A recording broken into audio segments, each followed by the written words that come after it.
안녕하세요. 승리한산 가족 여러분, 오늘은 에베소서 6장 1절에서 4절까지의 말씀입니다. 에베소서 17번째 강좌로 세 사람의 가정, 교회 윤리 두 번째 자녀에 대한 부분입니다. 승리한산은 말씀 중심 예배 중심의 성경 전문 교사를 양성하기 위해서 만들어진 성경 공부 교재입니다. 승리한 삶은 2017년 7월 에베소서 말씀을 함께 묵상하고 있습니다. 승리한 삶은 발행이신 박유일 목사님의 구속사로 조망한 성경 연속 강의집을 통해서 편집이 되었고요. 저희들 지금 현재 신약을 완간한 후에 구약의 완간을 위해서 노력하고 있습니다. 저희들 주일날 업로드되는 위크스터를 통해서는 예배소서 전체 구절을 통해서 말씀이 주시는 의미를 저희들 일목요연하게 한번 살펴보고 있고요. 그 부분을 저희들이 좀 더 이해할 수 있도록 은혜의 부분과 질서 부분으로 살펴보고 있습니다. 그래서 이 질서 부분을 살펴볼 때 우리에게 가장 중요한 것은 무엇이냐면 어제 말씀에서도 동일하게 연결되는 것인데 바로 이 모든 질서는 하나님에 의해서 하나님이 주신 것으로 우리가 이해하는 것이 가장 중요하다고 그랬어요. 우리 부부 사이도 우리가 선택하고 우리가 어떤 요건이 맞아서 조건이 맞아서 어떤 마음이 맞아서 어떤 것이든 무엇인가 맞아서 우리가 계약을 한 것이 아니라 하나님께서 주셨다는 거예요. 이것을 좀 더 우리가 확실하게 느낄 수 있는 것이 무엇인가요? 바로 자녀죠. 그래서 이 자녀 부분은 이 부분을 좀 더 우리에게 실감 있게 설명해 주게 됩니다.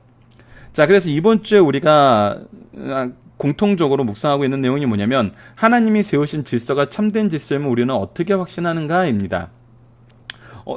죄송합니다. 어제 부부의 관계에서도 우리가 이 부부의 관계가 하나님께서 맺어주신 것을 알고 그리스도께서 머리가 되신 교회에서 우리가 하나님의 신비를 하나님의 은혜의 길이와 넓이와 높이와 깊이가 한이 없음을 경험하는 것처럼 우리 부부 관계에서도 하나님께서 우리를 하나 되게 하신 하나님의 신비를 우리가 한없이 경험할 수 있게 된다는 것. 그래서 우리가 그것을 기대하면서 하나님이 우리에게 왜 이것을 주셨는지 볼 때는 정말 끊임없는 기쁨이 넘치게 된다는 것을 우리가 봤습니다. 그 자녀 관계는 어떨까요? 자녀 관계에서는 이 은혜와 부부 관계가 정말 완전한 은혜 속에 있다면 이 은혜 속에서 질서를 얘기한다면은 때로는 이 질서를 통해서 은혜를 경험하게 하는 것이 있는데 이것이 바로 부모와 자녀의 관계라는 것입니다. 자녀들은 이 두 개가 같이 있는데 때로는 이 질서 부분이 더 강조되는 경우가 있어요.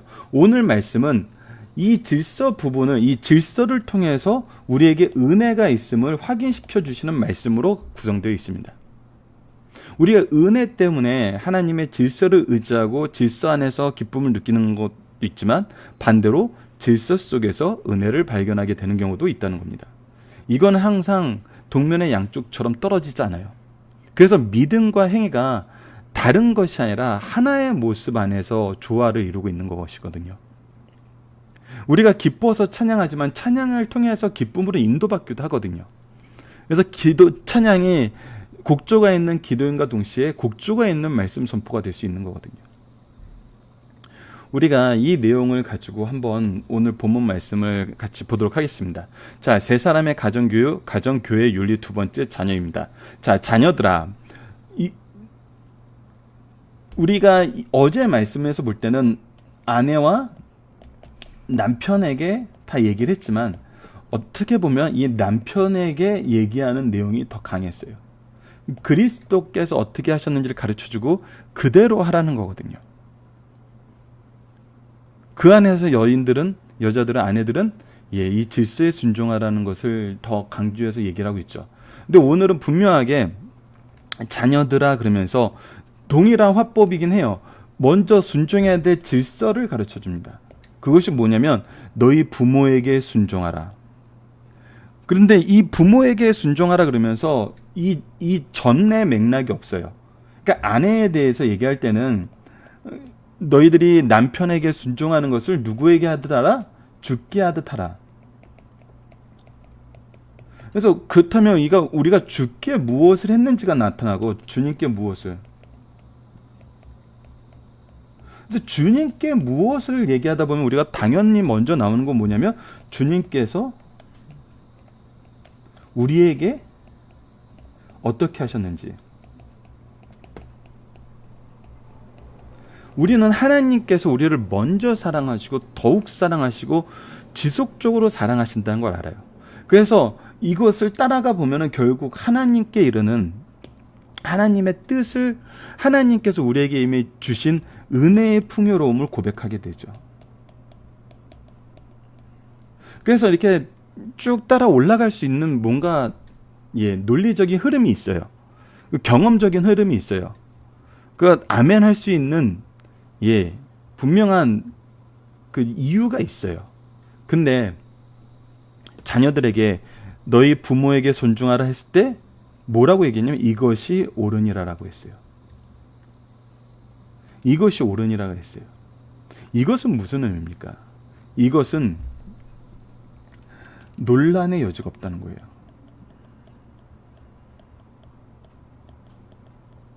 그러니까 무슨 이유가 있어야 되고 타당한 어떤 증거가 있어야 되고 뭐 이렇듯이 뭔가 이렇게 보여줘야 되는 것이 아니라는 거예요.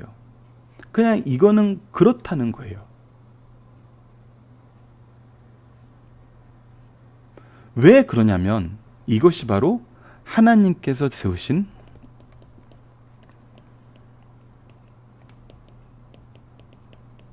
질서이기 때문이죠.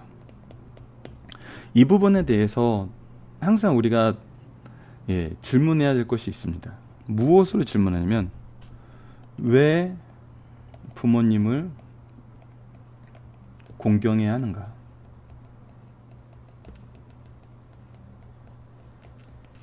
자, 왜 부모님을 공경해야 하는가? 이 질문을 들었을 때 화목한 가정이에요? 사랑이 많은 가정이에요? 화목이 많아요. 뭐라고 하겠어요? 그가 사랑받는 거 감사하고 그의 가정이 화목한 거 감사하겠죠. 그래서 부모님은 저희들을 너무 사랑해 주세요. 항상 우리의 화목을 위해서 수고해 주세요. 우리들을 얼마나 아껴주시는지 몰라요. 그러면은 사랑이 없고 화목도가 없어요. 그러면 어떻게 돼요? 부모님을 도저히 공경할 수 없어요. 이렇게 얘기할 수 있는 건가요? 즉 이것은 그렇게 되는 것이 아니라는 거예요. 이것은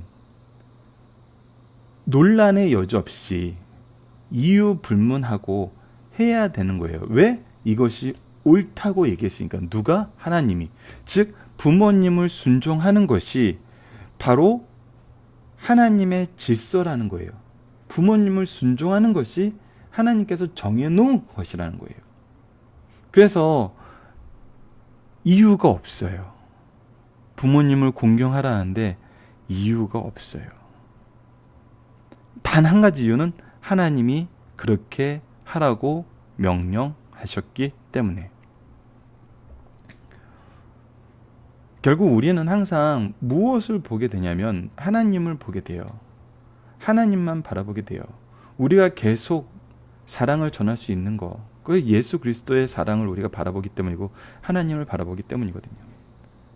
즉 아이들에게 가르쳐줘야 되는 첫 번째 것은 무엇이냐면 하나님을 바라보고 하나님의 계명에 순종하는 거라는 거예요.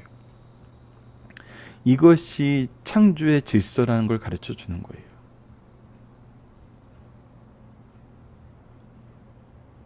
우리가 자녀들하고 얼마나 이런 부분에 다퉈요. 엄마 아빠가 나한테 해준 게 뭐야? 항상 혼나, 항상 혼내. 그리고 너무 과한 걸 요구해. 그러면서도 엄마 아빠는 되게 편해. 사실 가끔 미안할 때가 있더라고요. 저도 새벽부터 밤늦게까지 일하지만 아이들도 아침부터 학원 갔다가 오후에 학원 들려서 집에 와서 엄마 아빠는 식사하고 쉬면서 뉴스 보는데 아이들은 숙제해야 되거든요.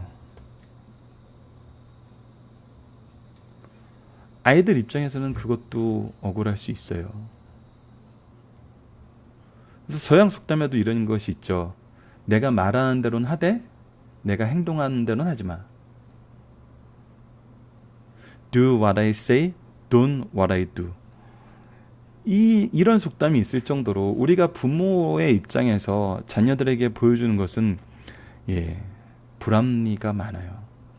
그래서 자녀들이 철이 들면은 가장 많이 부모들을 비난의 내용 중에 위선적이다라는 거거든요. 말과 행동이 다르다는 거예요. 우리는 이런 연약함을 가지고 있어요. 근데 이런 연약함 속에 우리가 있음에도 불구하고 하나님은 자녀들에게 무엇을 가르쳐주냐면 하나님이 세우신 이 창조의 질서에 따라서 부모님을 순종하는 거예요. 부모님을 공경하라는 거예요. 이것이 옳다는 거예요. 이것이 뭐라고 선언해 주냐면 내 아버지와 어머니를 공경하라. 이것이 약속 있는 첫 계명이니 하나님께서 약속을 주셨다는 거예요. 이 계명을 통해서 약속을 주셨다는 거예요. 그러니까 이것이 질서 속에서 하나님의 은혜를 경험하게 하는 하나님의 섭리하심의 원리가 있다는 거예요. 그것이 무엇이냐면 이로써 내가 잘되고 땅에서 장수하리라.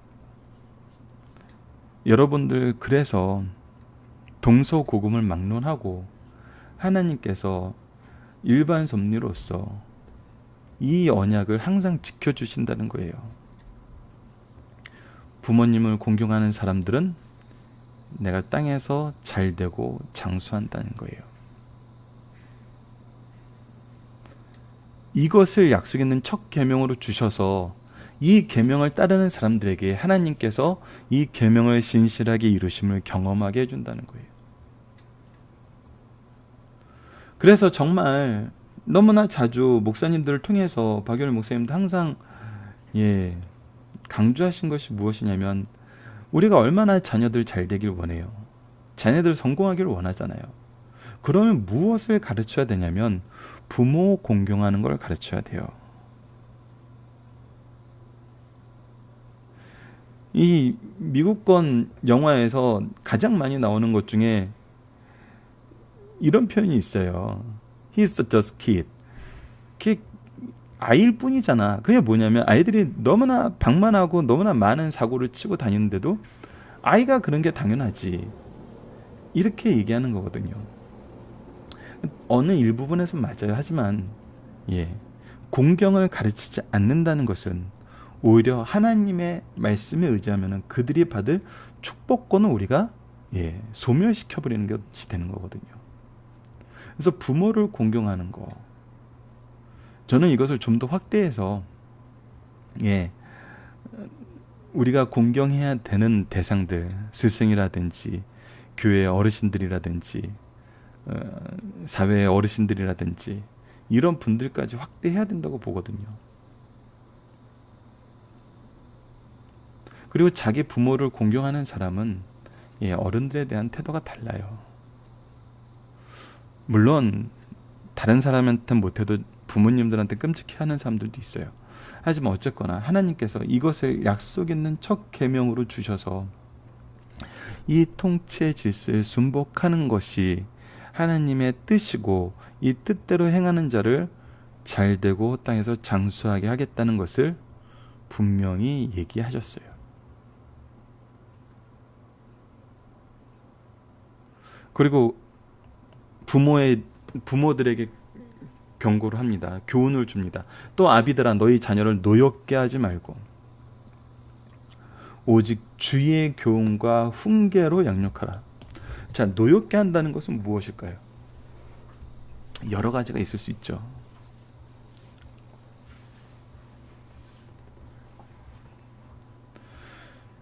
참 이 노엽게 한다는 말이 현대 사회에서처럼 또 이렇게 너무 잘 방만하게 넓게 적용되는 경우도 참 발견하기 힘들죠. 근데 이거에 반대되는 표현이 뭐냐면 오직 주의 교훈과 훈계로요. 즉 하나님의 말씀으로. 이 하나님의 말씀에는 무엇이 드러나냐면 하나님의 영광을 드러내요. 하나님의 구원의 구속사를 드러내요. 결국 구속사의 능력 있는 일꾼으로 키우는 것이, 양육하는 것이 부모에게 가장 중요하다는 거예요. 즉 뭐 하는 사람이 되어야 되냐면 성경을 가르치는 사람들이 되어야 된다는 거예요.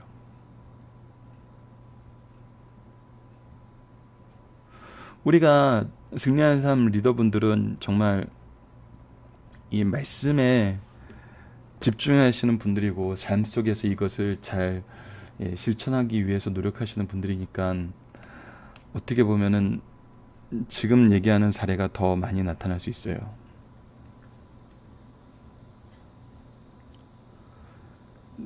자녀들이 노엽게 되는 경우는 대부분 그들이 억울하다고 느낄 때예요. 그 억울하다고 느끼는 것은 크게 두 가지가 나타나죠. 첫째, 억울함인데 첫 번째는 자신의 의지가 꺾일 때예요.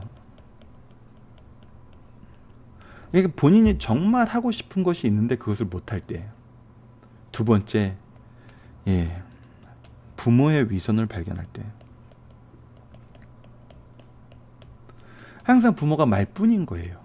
실질적으로 행동은 그렇게 하지 않아요. 그러니까 본인도 하지 않는 것을 자기한테 요구를 하는 거예요. 이것이 둘 다 굉장히 상처를 주고 회복하기 힘든 감정의 골을 만드는 경우가 많아요. 그렇다면 어떻게 해야지 노엽지 않게 할까요? 여기에 아비들이 기준이 되었을 때는 노엽게 하는 일에서 벗어날 수가 없어요. 우리가 기준이 되었을 때는 우리가 그들의 재판관이 되고 그들의 어떤 윤리적인 기준이 되었을 때는 이 분노함에서 벗어날 재간이 없어요. 그래서 말씀을 주시는 겁니다. 그래서 오직 주의 교훈과 훈계로 양육해야 되는 거예요. 즉 하나님을 기준에 둬야 돼요. 나 또한 하나님께서 세우신 대리인일 뿐이고 너희들 위해서 세우신 사람일 뿐이야. 내가 너희들의 주인이 아니고 내가 너희들의 모든 것을 책임지는 사람이 아니고 오직 하나님께서 너희들도 나에게 맡기신 것으로 너희들에게 하나님의 뜻을 알리기 위해서 가장 먼저 세우신 하나님의 도구일 뿐이야. 그래서 우리가 하는 모든 것은 엄마 아빠의 입술과 엄마 아빠의 생각에 의한 것이 아니라 무엇에 의한 것이다? 하나님의 말씀에 의한 것이다. 하나님의 말씀에 의한 것이다. 그래서 이 부분에 대해서 가장 주의 깊게 계속 부탁드리고 환기시키고 있는 부분이 뭐냐면 우리가 가정 예배를 드리든 일반 교회 예배에 참석하게 하든 부모의 기준에 의해서 부모의 어떤 잔소리의 통로나 부모가 어떤 일을 지적하기 위한 통로로 예배를 쓰지 말아달라는 거예요. 예배 시간에 정말 그냥 말씀만 나눠주시고 말씀으로 축복해 주시고 말씀으로 이 사제의 기도를 드려주세요. 예전에는 축복 기도만 우선시 했는데 여러분 이 축복 기도와 함께 정말 중요한 게 뭐냐면 부모가 제사장으로서 드리는 기도예요. 자녀의 죄를 대신 회개하며 속죄하기를 바라는 기도예요. 이것은 같이 있을 때나 혼자 있을 때나 항상 이루어져야 돼요. 축복 기도는 내가 그들에게 안수하면서 하는 거기 때문에 우리들이 같이 있을 때 이루어져야 되는 굉장히 좋은 내용이에요. 하지만 이 제사장 기도는 자녀들이 함께 있을 때나 없을 때나 우리가 항상 해야 되는 기도예요. 그래서 우리가 하나님이 그들을 위해서 세우신 선지자로서 하나님의 교훈과 훈계를 가르치고 하나님이 우리에게 주신 정말 사랑해야 될 영적 유산으로 알고 그들에게 제사장적인 모습으로 말씀의 교훈을 깨닫게 하고 항상 사지의 은총을 바라고 그리고 항상 우리가 행동하는 것이 하나님의 의, 우리의 의가 아니라 하나님의 의를 기준으로 하여서 행동했을 때 이 노엽게 함에서 벗어날 수 있다는 거예요. 저도 아버지의 아들이고 저도 제 아들의 아버지예요.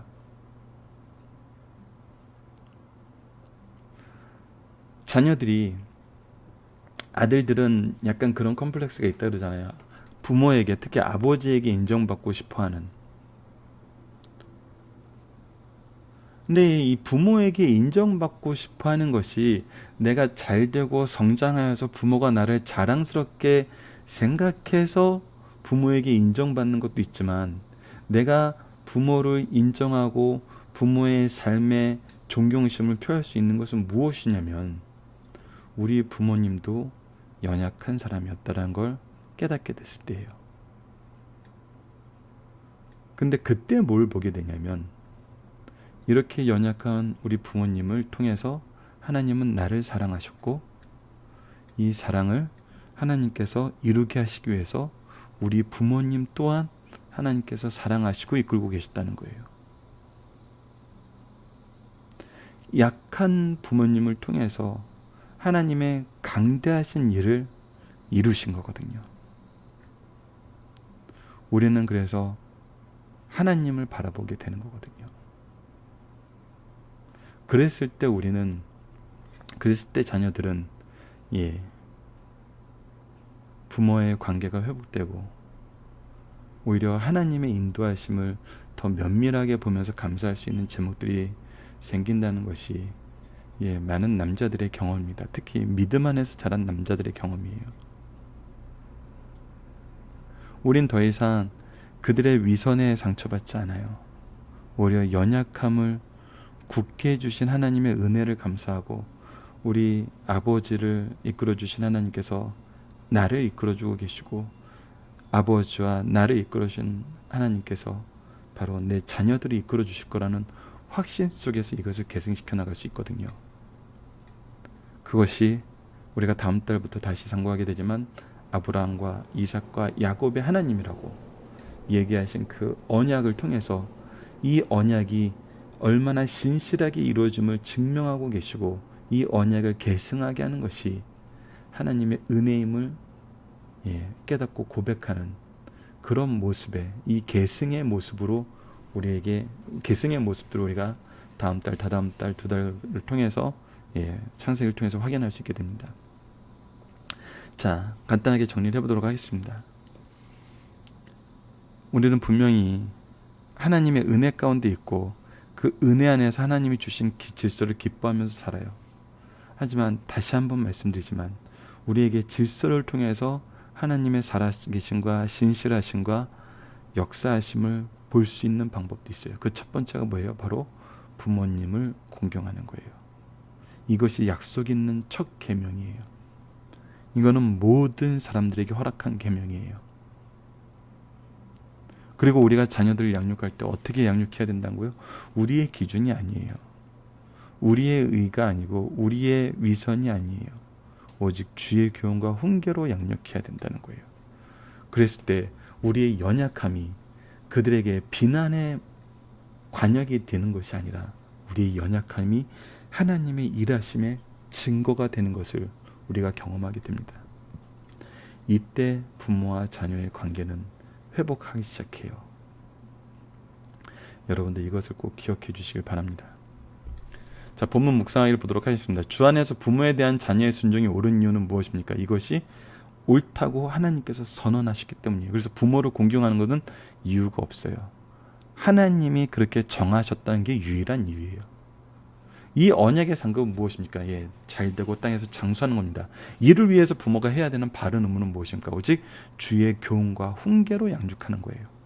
내가 하는 것이 아니에요. 내가 할 때는 자녀는 노엽게 돼요. 우리의 위선에 우리의 연약함에 치를 떨게 됩니다. 거기서 벗어나세요. 오직 주의 교훈과 훈계로 양육하는 승리한 삶 가족 되었으면 합니다. 자, 중심 사상을 보도록 하겠습니다. 우리는 지금까지 그리스도 안에서 새로운 표준을 자세히 살펴보았습니다. 이제 새로운 관계를 상고하고 있어요. 새로운 관계는 가정의 가장 기본적인 요소인 부부관계와 부모와 자녀관계, 그리고 주종관계와 눈에 보이지 않는 악한 영들의 관계입니다. 이거 어제 했던 부분하고 똑같아요. 이 말씀이 임하게 된 당시 배경을 한번 봅시다. 당시 로마 사회에서는 어린 자녀에 대한 어떤 사상이 있었는지를 우리가 살펴봐야 돼요. 어린 아이를 원치 않는 경우 자유롭게 내다버릴 수 있었고, 약하고 기형적인 아이는 죽임을 당했어요. 건강한 아이라도 성적 쾌락에 방해가 되며 자유롭게 이혼하는 데 장애가 되면 이를 버리고 자신들의 쾌락을 즐겼어요. 이런 때 주님께서 어린 아이들이 내게 오는 것을 용납하고 금하지 말라. 하나님의 나라가 이런 자의 것이니라고 말씀하셨어요. 그러니까 아이들을 소유로 보고 원치 않는 소유일 때는 버릴 수 있는 물건으로 취급을 했다는 거예요. 그 연약함을 이거는 정말 양육 강식의 세계였다는 거거든요. 고대 역사에 이런 경우가 많았어요. 여러분, 저는 항상 민주주의를 얘기하고 인권을 얘기할 때 그리스도의 정신이, 그리스도의 사랑이 이것을 어떻게 하셨는지를 우리가 분명하게 보게 된다니까요. 예수님께서 이런 어린 아이에게 나오는 것을 용납하고 금하지 말라 그러고 하나님 나라가 이런 자의 것이니라고 얘기해 줬어요. 그리고 누구든지 내 이름으로 이런 어린아이 하나를 영접하면 곧 나를 영접함이라고도 말씀하여 주셨어요. 어린아이의 인격과 생명의 귀중성을 강조하셨어요. 당시에는 부모와 자녀 사이가 비인격적이었고 가정에서 아버지가 절대적인 권력을 휘두르는 전체적인 성격을 띠고 있었어요. 그러나 부부관계 윤리 못지않게 부모와 자녀 관계에서도 본성, 즉 자연법 사상이나 성경의 가르침을 통해서도 자녀는 부모님께 효도를 다하고 부모는 자녀에게 사랑으로 양육할 것을 가르쳐주는 말씀입니다. 자, 하나씩 봅시다. 자녀의 부모 긍경은 인간의 본성에 기인한 것이요 하나님께서 인간에게 주신 절대 명령이라는 거예요. 인간의 본성에 기인했다는 것은 무슨 뜻이냐면 하나님께서 그렇게 창조하셨다는 거예요. 창조의 목적과 창조의 내용에 그것이 돼 있다는 거예요. 부모와 자녀 관계는 하나님과 언약의 백성이 이스라엘 사이와 같아요. 하나님을 바로 섬기는 사람은 그 부모도 바로 섬기게 돼요. 이것이 왜 그러냐면 하나님이 세우신 질서 안에서 이루어지는 거기 때문이에요. 그리고 이는 명령이지만 강압적으로 강요하지 않고 물질의 축복과 장수를 약속하신 축복된 계명을 가르쳐줘요. 이것은 하나님 믿는 사람에게만 해당되는 것이 아니에요. 모든 사람에게 해당되는 거예요. 왜? 창조의 질서 안에 있는 거기 때문에. 여러분들, 창조의 질서 안에 있는 계명들에 대해서도 우리가 다시 한번 묵상을 해봐야 돼요. 그것이 자꾸 무너지니까 정말 세상과 역전 현상이 일어나는 거예요. 세상에서도 하지 않는 범죄를 교회 내에서 하는 경우가 있는 거예요. 부모의 공경은 무제한적 계명이 아니요 주 안에서라고 전제한 제한적인 계명이에요. 부모가 하나님을 믿지 못하게 한다면 이에 순종할 수 없어요. 그 이유는 부모의 권위는 하나님으로부터 파생된 것이기 때문이에요. 또 부모가 범죄를 강요할 때 그것을 순종할 수 없어요. 죄송합니다.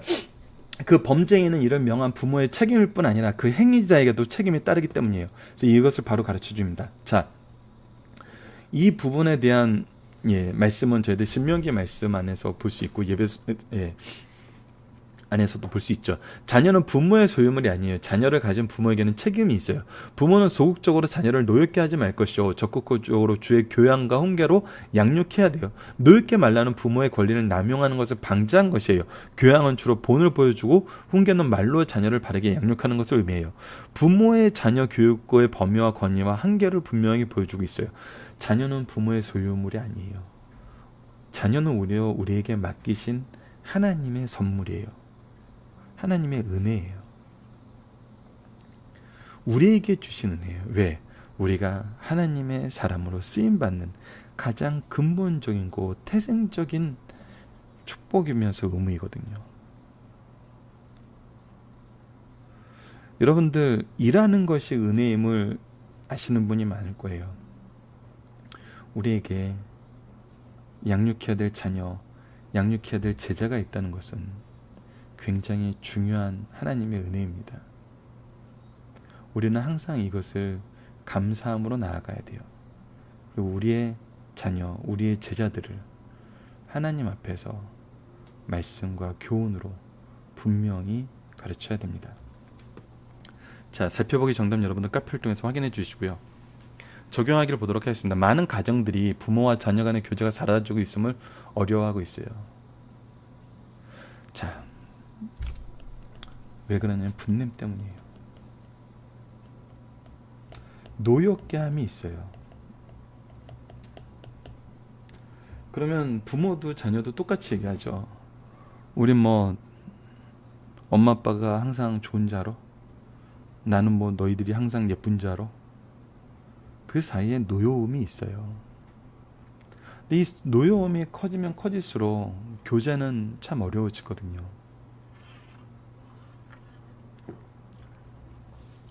이것을 어떻게 해결할 수 있을까요?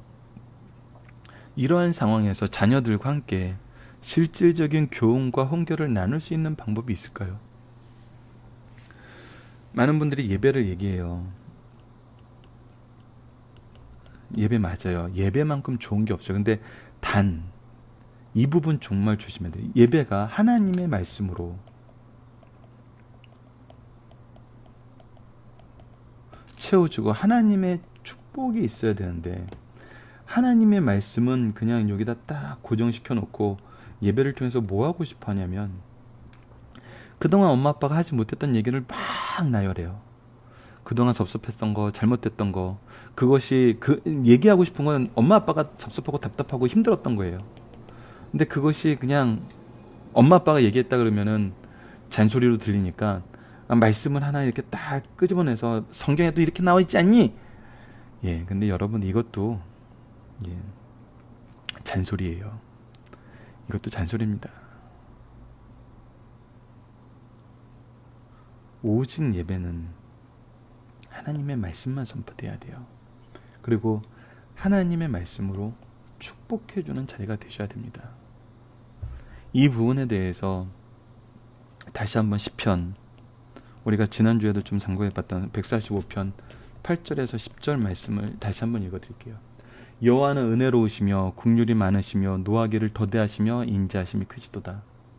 하나님의 은율은 국률로 나타나고, 노하기를 급하고 노하기를 좋아하기보다는 인자하심이 많다는 거예요. 사랑이 많다는 거예요.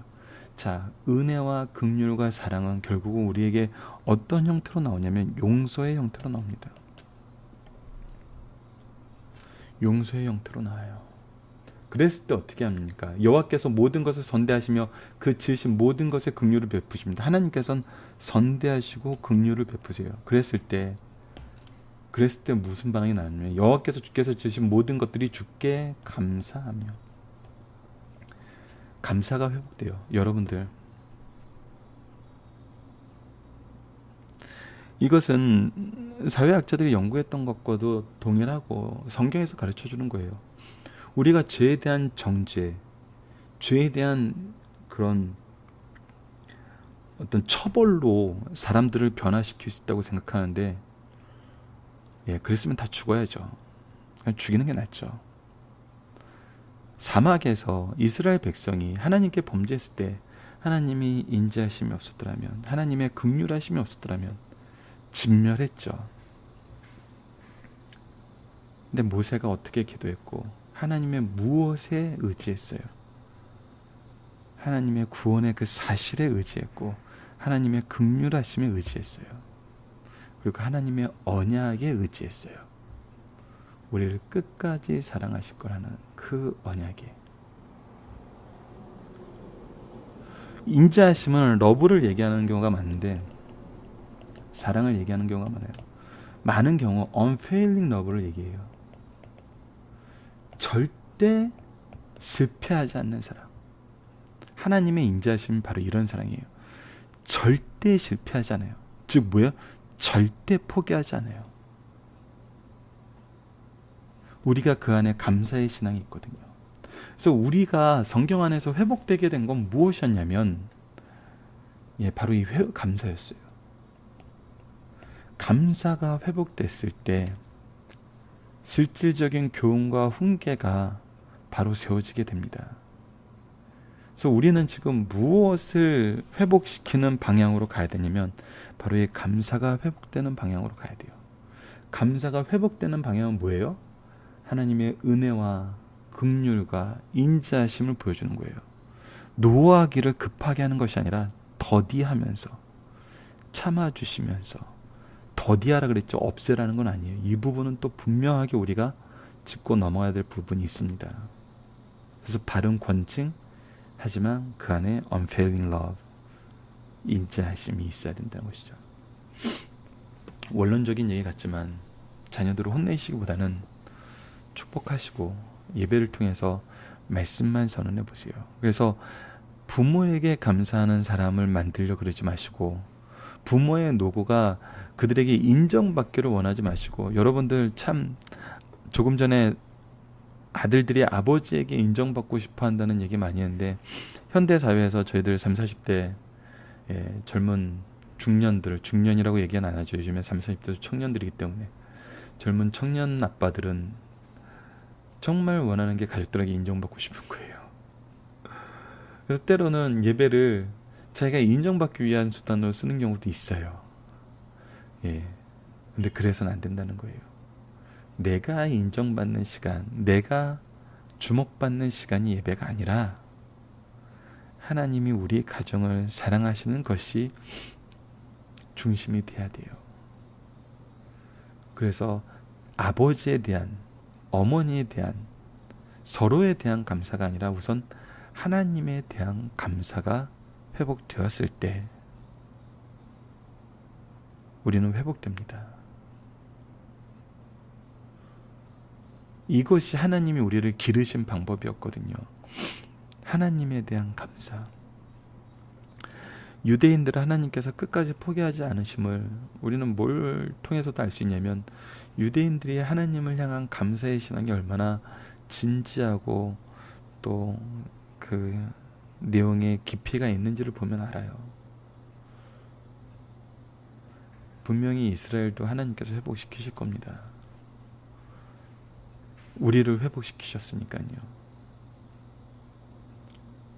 자, 이 내용을 우리가 함께 나누면서 자녀들과 관계에 어려움이 있으신 분들은 회복되길 기도하고, 또 이 말씀을 듣는 자녀들이 부모의 관계가 회복될 수 없는 면이 있다면 함께 기도하면서 주의 교훈과 훈계로 함께 나아가면서 감사신앙을 회복하는 우리 승리한 삶 가족 여러분들 되었으면 합니다.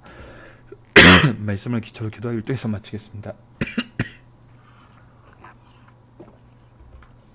하나님, 그리스도와 교회의 바른 관계가 이루어진 교회, 부부의 바른 관계가 세워진 가정, 그 안에서 자란 자녀들이 부모와 스승들과 성경적 관계를 형성하게 됨을 경험합니다.